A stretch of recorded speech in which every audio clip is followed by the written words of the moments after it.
तो कैसे मेरे भोजपुरी माटी के चाहने वाले मेरी जान लट्टी को तो बता दीजिए आ गए ले ट्रेंडिंग स्टार जी के साथ में बहुत दिन बाद गाना डाल रहे हैं और भी बोल बम पावन मौके पे बोले सब लोग डाल रहे हैं। भैया किधर है भैया किधर है भैया कह रहे हैं कि मैं आऊंगा जलवा अलग दिखाऊंगा कुछ अलग लेके आऊंगा कुछ अलग। गनवा का नाम देखो पूरा दुनिया के बॉस।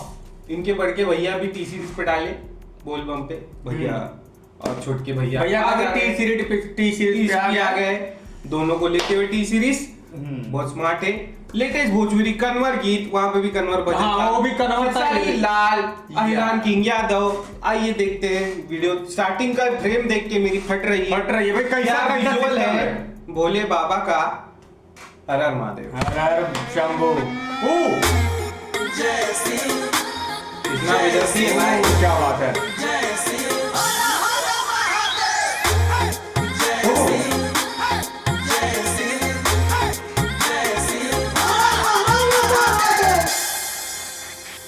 मार के चिलो हम भीतर भर ले जोश ढेर रंगा दहर लोग के कोदल खामोश। खत्म है हाँ हमार के चिलो हम भीतर भर ले जोश ढेर रंगा दहर लोग के कोदल खामोश। हमार भोले बाबा होवे पूरा दुनिया के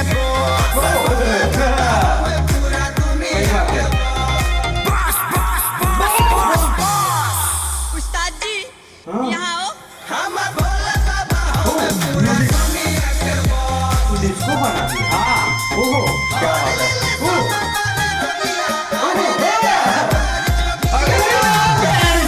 क्या बना दिया ये क्या बना दिया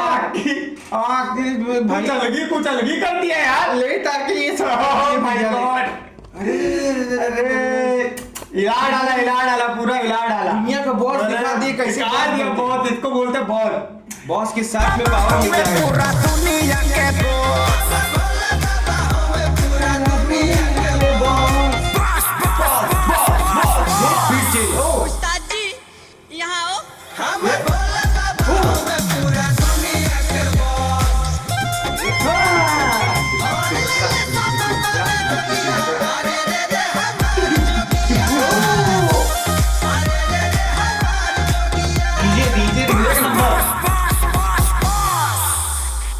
खुदे रहेले बैला बस न चाही गाड़ी हो जाटा मेला गेले घुमान बाटे हवे त्रिपुरारी हो।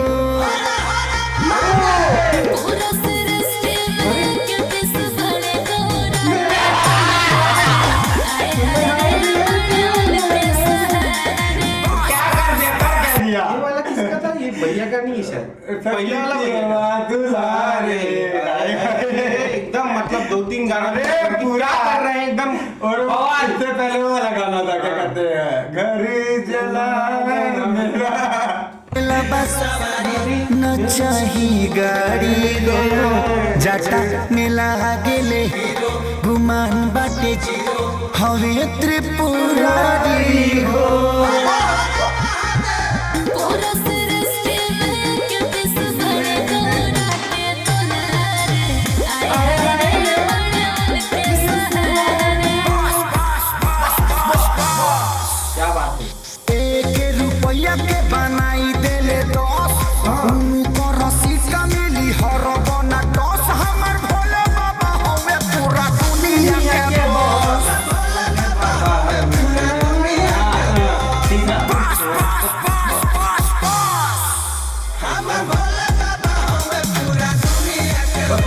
म्यूजिक का अलग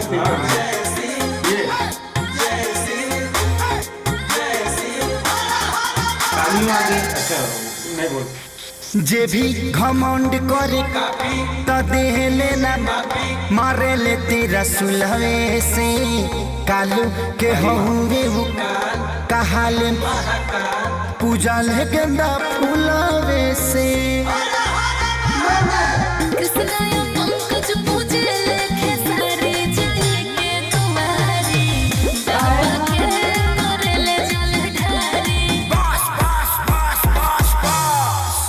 अरे को हदिल सावन से किए ही जा परोस मौसम विभाग सा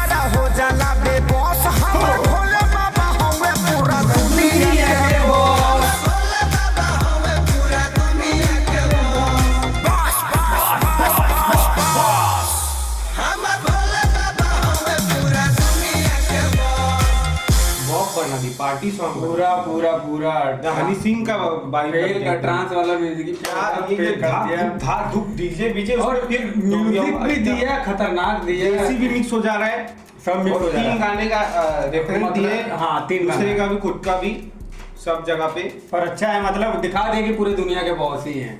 ये सीरीज पे धमाका मचा धमाका रहे दोनों भाई मिलके। और उनके भैया ने मतलब इनके आगे रिकॉर्ड ही तोड़ दिए। रिकॉर्ड ही तोड़ दिए भैया। ट्रेंडिंग स्टार ऐसे नहीं है रैंकिंग, वो सब कमेंट सेक्शन भर दो भर दो, आज भर क्या देना करता है? चाहिए। दबा दो 5000 के करीब है, 400 चाहिए। आज दिखा दो खेसारी भैया का पावर है, जितने भी आज 5000 होना चाहिए। मिल जाइए अगले वीडियो, तब तक के लिए हर हर महादेव।